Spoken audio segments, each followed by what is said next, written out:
Disclaimer, this is full of spoilers and it's based on my own perspective and knowledge about storytelling and character analysis. Basically, this is only my own opinion and it is okay for you to disagree.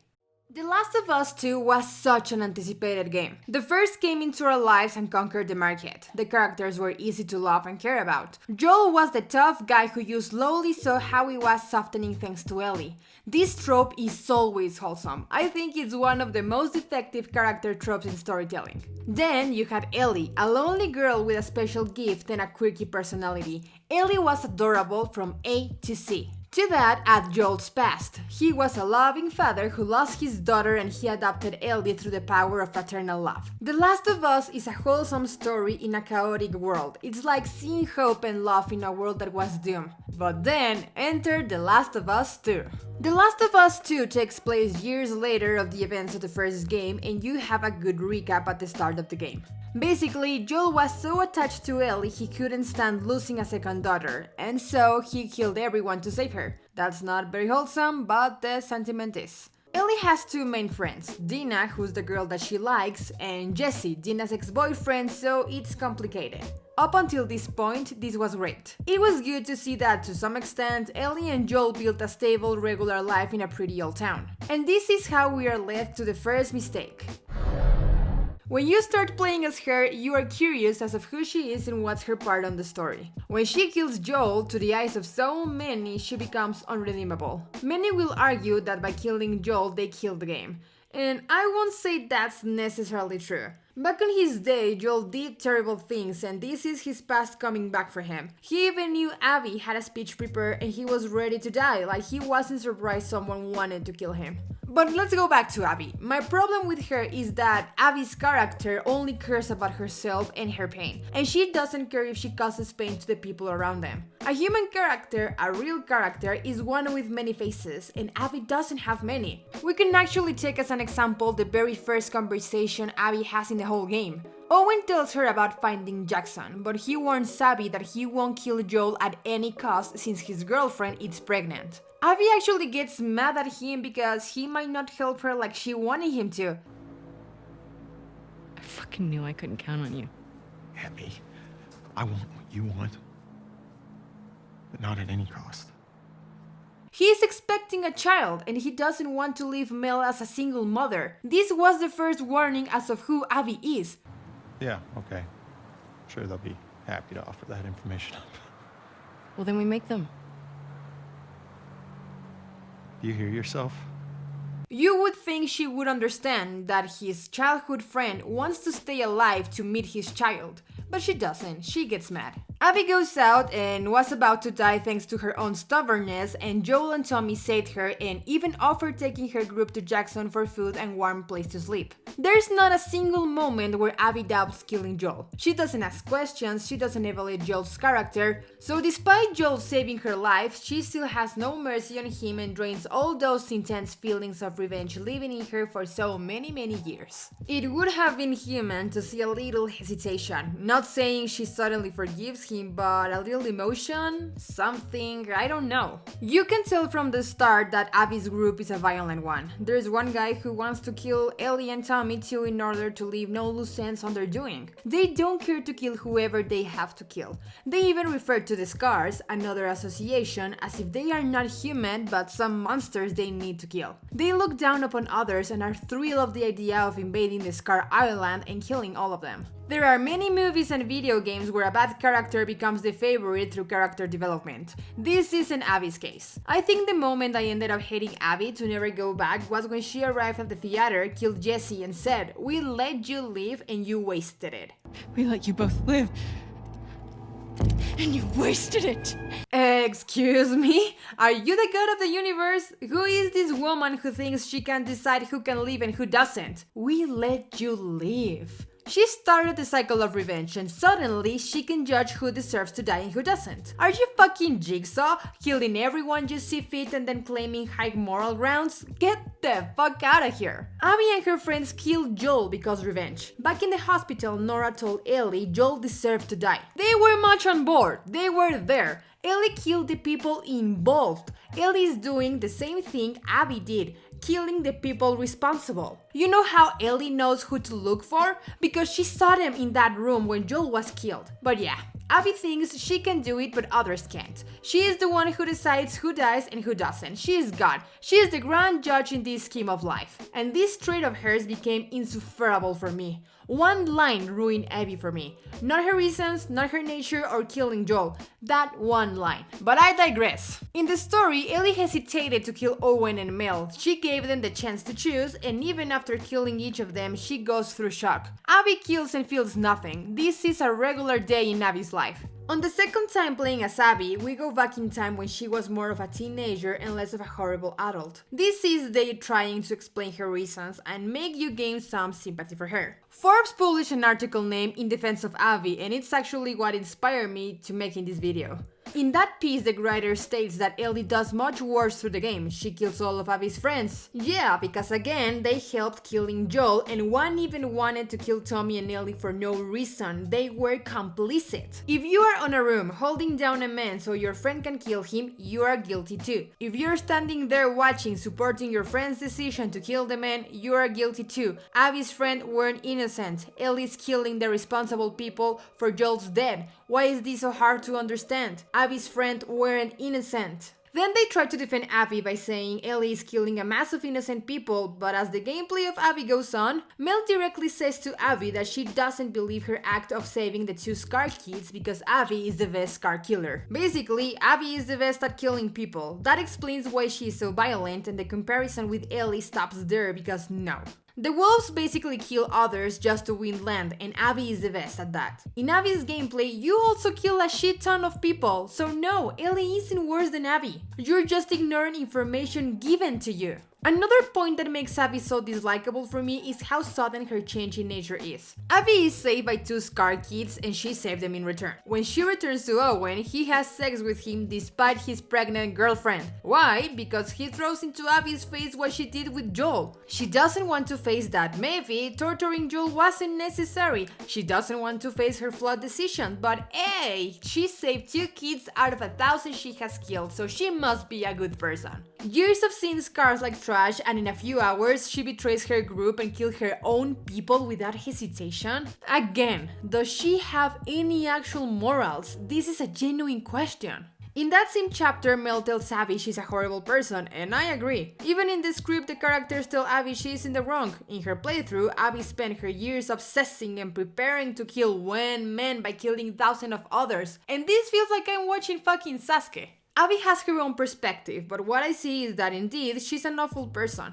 Thanks to Joel, the Fireflies lost credibility and the group was practically dissolved, and I get that Abby lost everything. But after that, she made all the wrong decisions, so I don't know why Forbes is saying Ellie is the worse than Abby. If it wasn't for Lev, she would have killed Dina too. She even said good when she found out Dina was pregnant because it would have been a fair payment for Mel getting killed. So Abby really hasn't learned much. And the difference is that Ellie didn't know the woman was pregnant and finding out sent her into shock. But Abby was more than happy to do so, and then some people wonder why Abby is so hated. You should always be careful to how far you take your character's decisions, because there's this famous line used in movies and songs, the point of no return. Making a character bad or morally evil is not bad, it's how far you take their actions, whether it becomes redeemable or not, especially when it's your intentions to show sympathy for her. She did one good thing to the game and pet a dog, and I am supposed to just forget the fact that she mindlessly kills people? By the end, Abby never says sorry or has a moment of regret. We never see her regret or realize revenge wasn't the answer. She's very okay with what she did, so she learns nothing. She's not sorry, she's not anything.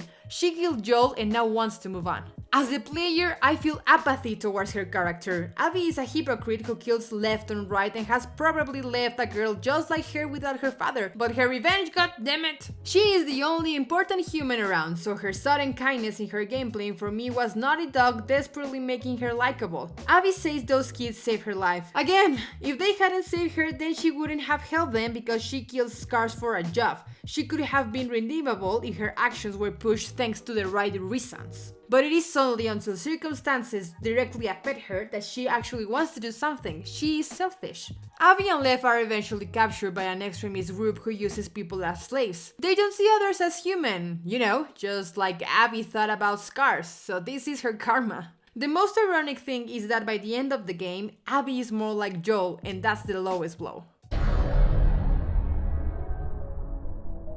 The story basically is about Ellie being so deep into grief after Joel is killed that she wants justice to what happened and she goes her own way. Now, the themes of the story are what truly makes this story flop for me.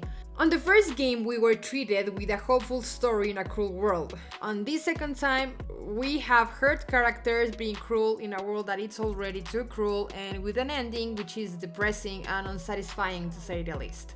For me, The Last of Us 2 talks about revenge, grief, and the consequences of lacking the ability to forgive. Now, I won't analyze every bit of the story. If you are here, I'm assuming you already played it or watched a playthrough, and I don't need to run down every small detail. The most obvious theme is how revenge can only bring a circle of violence. Abby kills Joel. Ellie kills Abby's friends. Abby then kills Jesse, and Ellie decides not to kill Abby and puts an end to the circle. And here's the thing, the circle should have ended when Abby decided not to kill Dina. After that moment, we have a small jump into the future. Dina and Ellie are still together, they have a nice farm where they take care of JJ. They are a beautiful family with a peaceful life, until Tommy comes around saying he found Abby, initiating the circle of violence again. At this point, the story is dragging. We are tired and we can't believe that Ellie is leaving behind a happy life for a fight that supposedly it was settled. On the first game, Ellie really made it clear that she hated excessive violence and unnecessary deaths. So for her to now be like this, it's actually kind of unsettling. It's like seeing your ex already happy with someone else and you just insist on still making their life miserable instead of moving on as well. It's unnecessary, you're getting tired of Ellie and her attitude. Ellie eventually finds Abby, and here's the part where I was the most disappointed. Ellie stares at Abby and she gets out a knife, making you think she's going to kill her, but no, she lets go of Abby and Abby runs to Lev. In here I was thinking, this is it. Ellie will see Abby and Lev as Joel and her and will realize that nothing good will come out of it. She would be leaving Lev alone without Abby. Both were wounded and vulnerable, they were a reflection of the other. But no, she still attacks Abby, loses her fingers, and finally lets her go because of a flashback. Now, this flashback is more important than people realize. In the final flashback, Ellie says to Joel how she will never forgive him, but she will try. Ellie never forgave Joel, and now she's without him and in this mess because she never could let go of Abby.